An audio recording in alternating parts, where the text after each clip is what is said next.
After a prolonged meeting, a protocol was considered for the effective control and disposal of the Sagassum, which has inundated the Pathway Beach in the north of the country, St. Patrick, and Sobeys, Markey and Long Wall on the east coast in St. Andrew. However, it is refreshing to know that the seaweed, which began arriving here more than 6 months ago, does not pose a serious threat, and there's no need to panic. It is said to be natural and harmless.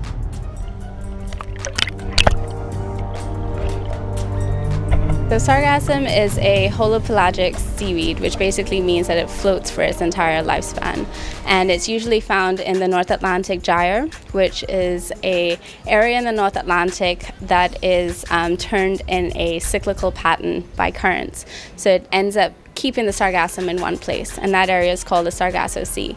And what happens is throughout the year, different things change, such as the weather with the wind, as well as ocean currents. And the Sargassum breaks off from the Sargasso Sea and is then floating around the rest of the ocean until it gets caught up into another current that brings it into the Caribbean. It's actually very natural. It is harmless in natural instances. The only time that you get a problem is when there's a large amount that actually builds up on shore. That's the only time, and that's just because of the amount of decomposition that's actually occurring with the Sargassum itself. So as an ecosystem, Sargassum is found in the open ocean, and it is a home and a nursery for lots of different types of fish, a lot of endemic fish, which means that they are only found in those areas.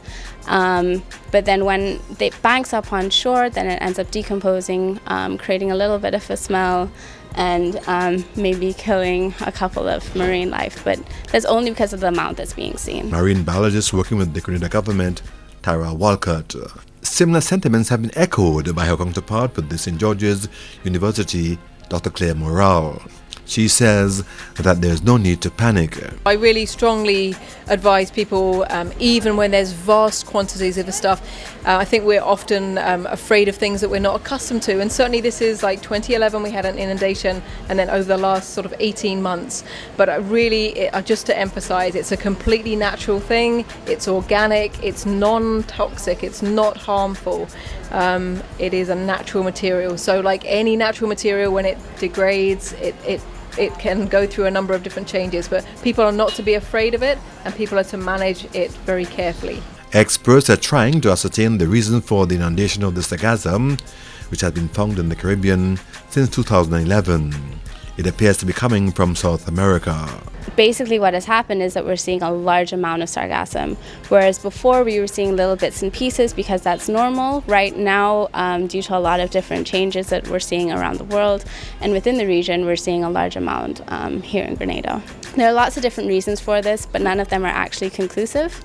One of the instances is that there is a large amount of nutrients that is entering our oceans, and those nutrients are sort of acting as a fertilizer and creating situations where the Sargassum is able to proliferate in such large quantities.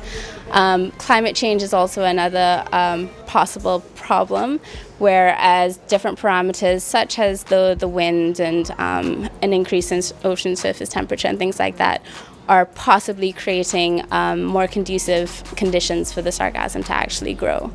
However, residents in Sobeys, Markey and Long Wall in St. Andrew complained of health problems caused by the Sagassum during a health clinic put on by the government back in June. I experienced this not in Grenada but in Union Island earlier this year. The levels of hydrogen sulfide in the atmosphere in very close proximity to those big banks of Sargassum. There's certainly sufficient hydrogen sulfide to cause some of the low effects. So people with respiratory difficulties certainly are going to be affected by that. But you can also get a little bit of tearing of the eye. Some people can begin to feel a little bit nauseous.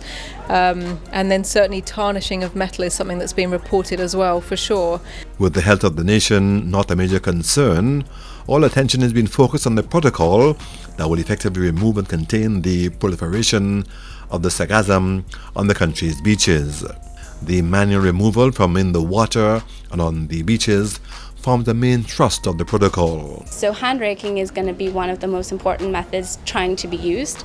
You can use your hands, you can use rakes, anything that doesn't actually involve picking up the sand itself. You also don't want to use heavy machinery, so heavy tractors or trucks don't actually bring them onto the beach itself, because the tires are going to actually compact the sand, which is going to be really bad in terms of beaches that have things like turtles and turtle nests and stuff. You don't want to affect those nests. Dr. Morrell says that the response has to be carefully discharged, with people being guided accordingly. We need to be very careful with what we do with the sargassum, because we could actually do a lot of harm to our natural ecosystems and our beaches if we don't carefully treat it. So, for example, the worst possible thing that could be being done is for heavy equipment to be removing the sargassum. And I understand when there's houses and when there's restaurants and bars in close proximity to those inundations, I'm not suggesting that people need to put up with it being there, but carefully removing it to minimize the amount of sand that's been taken, because we cannot afford any more loss of sand off our beaches. The protocol has been endorsed by the government with the firm support from the Ministry of Health. It is important that it be done in a specific manner so as to not to damage the marine life and our beaches as a whole, to not remove sand with the weed, etc., so that we don't create additional problems for us as a people. So I think that is the most important thing, because whether it is government that clears the beaches, whether it is volunteers, whether it is hoteliers, whoever that clears the beaches, it is important at this point in time to have a protocol on the procedures to be followed for the clearing of the beach. Health Minister Nicholas Steele said that the response has to be well balanced. But specific, we have to look at our possibilities for ecotourism and not damage that. So the turtles that would have had laid eggs underneath the sand, to make sure that we don't exacerbate or contribute further to beach erosion by removing sand with the Sagassum weed, to make sure that the other life forms that exist within and around our beaches, and in particular within the Sargassum weeds, aren't destroyed as well.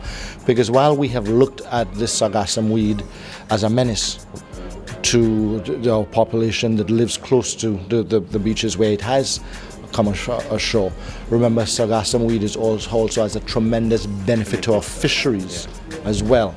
So we have to make sure that we don't throw the baby out with the bathwater, so to speak, when we deal with this issue. It has been bleak and gloomy over the past 6 months, with the Sagassum washed up on the nation beaches. But the past couple of weeks have been rather encouraging, with the shorelines cutting a better picture as the Sagassum disappears. I am Trevor Thwaites for State of Affairs.